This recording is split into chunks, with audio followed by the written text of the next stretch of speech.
Hello friends, welcome to your MCQ अड्डा। आज की क्लास में हम 10 जनवरी की सभी महत्वपूर्ण खबरों को डिस्कस करने वाले हैं, जो आपके आने वाले अगले सभी एग्जाम के पॉइंट ऑफ व्यू से महत्वपूर्ण होने वाले हैं।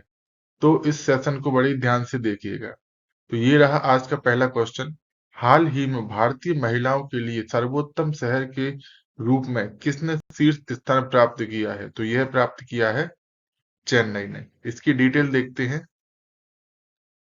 अवतार ग्रुप के अध्ययन के अनुसार 2023 में कामकाजी महिलाओं के लिए समावेशिता और समर्थन में चेन्नई महिलाओं के लिए सर्वश्रेष्ठ भारतीय शहर के रूप में शीर्ष स्थान पर रहा है। विविधता, समानता और समावेशिता सलाहकार अवतार ग्रुप के भारत में महिलाओं के लिए शीर्ष शहर के निष्कर्षों के अनुसार कामकाजी महिलाओं के लिए समावेशिता और अनुकूलता के मामले में चेन्नई 2023 में महिलाओं के लिए शीर्ष भारतीय शहर के रूप में उभरा है। नेक्स्ट क्वेश्चन है, केंद्र सरकार ने पृथ्वी विज्ञान योजना के लिए कितने करोड़ रुपए आवंटित किए हैं? तो यह किए हैं 4,797 करोड़ रुपए। इसकी डिटेल देखते हैं। केंद्र सरकार ने पृथ्वी विज्ञान योजना के लिए लगभग 4,797 करोड़ रुपए आवंटित किए हैं। इस योजना में 5 चल रही उप योजनाएं शामिल हैं, जिसमें वायुमंडल और जलवायु अनुसंधान मॉडलिंग, अवलोकन प्रणाली और सेवाएं, महासागर सेवाएं, मॉडलिंग अनुप्रयोग, संसाधन और प्रौद्योगिकी आदि शामिल हैं। इस पृथ्वी योजना का उद्देश्य वायुमंडल और महासागर के दीर्घकालिक अवलोकनों को बढ़ावा देना है। नेक्स्ट क्वेश्चन है, कादियाल साड़ियां किस राज्य से संबंधित है जिसे हाल ही में जीआई टैग मिला है? तो यह संबंधित है पश्चिम बंगाल से। राष्ट्रीय जीआई ड्राइव मिशन के एक भाग के रूप में पश्चिम बंगाल की कादियाल साड़ियों को भौगोलिक संकेत टैग प्रदान किया गया है। इसके साथ ही पश्चिम बंगाल के कुछ अन्य प्रोडक्टों को जीआई टैग दिया गया है, जिसमें सुंदरवन शहर, जलपाईगुड़ी जिले से काला नुनिया चावल और तंगेल और गो रोड शामिल हैं। पश्चिम बंगाल वन विकास निगम लिमिटेड ने सुंदरबन शहद के लिए एक विशेष जीआई टैग के लिए आवेदन किया है। नेक्स्ट क्वेश्चन है, नेशनल एसेट रिकंस्ट्रक्शन कंपनी के प्रबंध निदेशक के रूप में किसे नियुक्त किया गया है? तो यह नियुक्त किया गया है पी संतोष को। केनरा बैंक के मुख्य महाप्रबंधक पी संतोष को नेशनल एसेट रिकंस्ट्रक्शन कंपनी के नए प्रबंध निदेशक के रूप में नियुक्त किया गया है।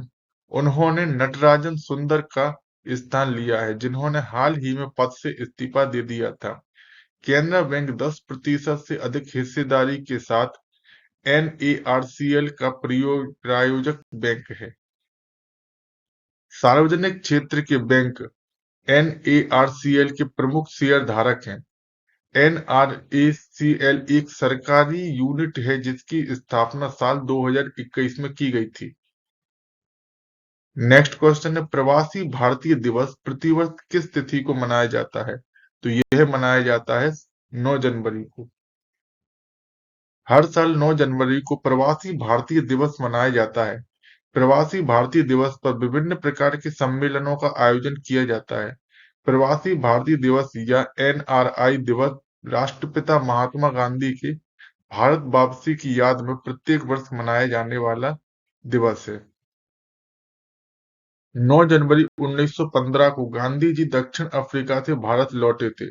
यह दिवस पहली बार 2023 में मनाया गया था। नेक्स्ट क्वेश्चन है, रक्षा मंत्री राजनाथ सिंह ने यूपी के किस शहर में बालिकाओं के लिए पहले सैनिक स्कूल का उद्घाटन किया है? तो यह उद्घाटन किया है मथुरा शहर में। इसकी डिटेल देखते हैं।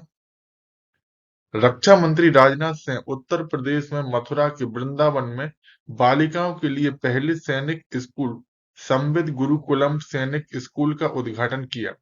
सरकार ने साल 2019 में इस तरह के 100 नए स्कूलों की स्थापना की पहल की थी, जिनमें से 42 विद्यालय स्थापित किए जा चुके हैं। इसके तहत गैर सरकारी संगठनों, निजी संगठनों, राज्य सरकारी विद्यालयों के साथ साझेदारी की गई है। नेक्स्ट क्वेश्चन है, हाल ही में किसे भारतीय ओलंपिक संघ का मुख्य कार्यकारी अधिकारी नियुक्त किया गया है? तो यह नियुक्त किया गया है रघुराम अय्यर को। इसकी डिटेल देखते हैं। रघुराम अय्यर भारतीय ओलंपिक संघ के नए मुख्य कार्यकारी अधिकारी बने हैं। वह मतदान के अधिकार के बिना कार्यकारी परिषद का पदेन सदस्य होंगे। वह कोई निर्वाचित सदस्य नहीं बल्कि एक वेतनभोगी अधिकारी हैं।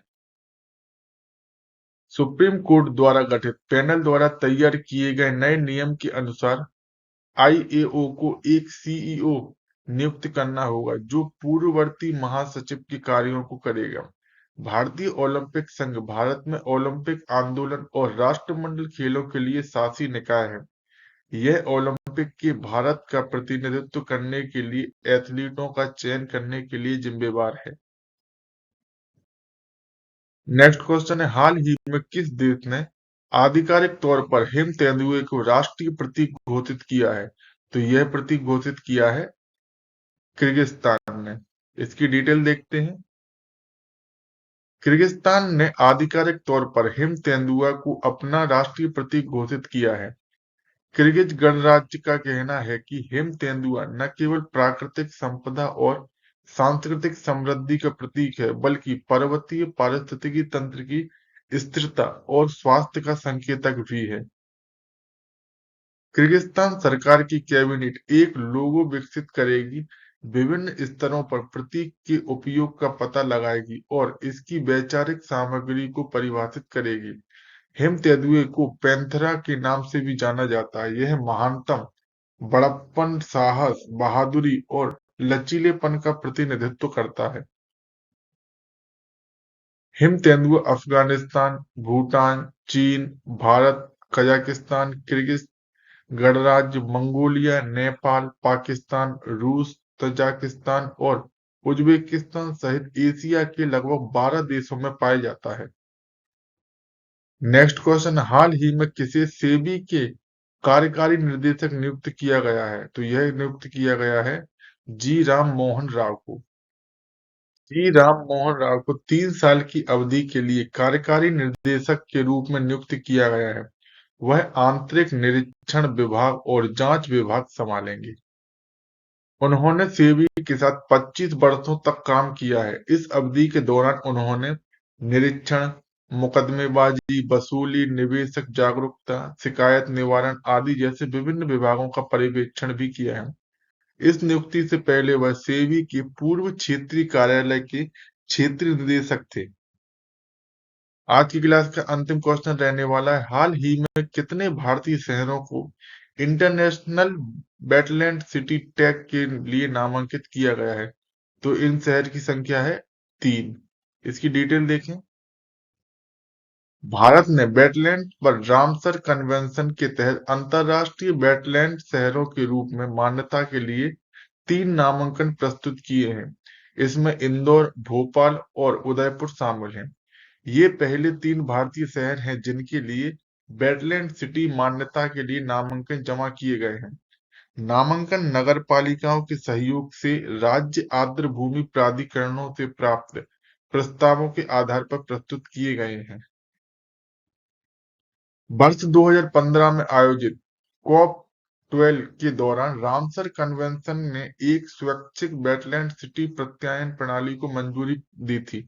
वेटलैंड सिटी प्रत्यायन योजना का उद्देश्य शहरी और पेरी-शहरी वेटलैंड के संरक्षण और बुद्धिमान उपयोग और स्थानीय आबादी के लिए स्थायी सामाजिक आर्थिक लाभों को बढ़ावा देना है। यह उन शहरों को अंतरराष्ट्रीय मान्यता प्रदान करने का अवसर भी प्रदान करेगा जो अपनी प्राकृतिक या मानव निर्मित आर्द्रभूमि को महत्व देते हैं। आज की क्लास में बस इतना ही। आज की क्लास में हमने 10 जनवरी की सभी महत्वपूर्ण खबरों को डिस्कस कर लिया है। अगर आपको हमारी क्लास पसंद आई हो तो वीडियो को लाइक कीजिए और चैनल को सब्सक्राइब कीजिए और बेल आइकन को दबाना ना भूलें ताकि आने वाले अगले सभी वीडियोस की नोटिफिकेशन आपको पहले ही मिल सके। धन्यवाद।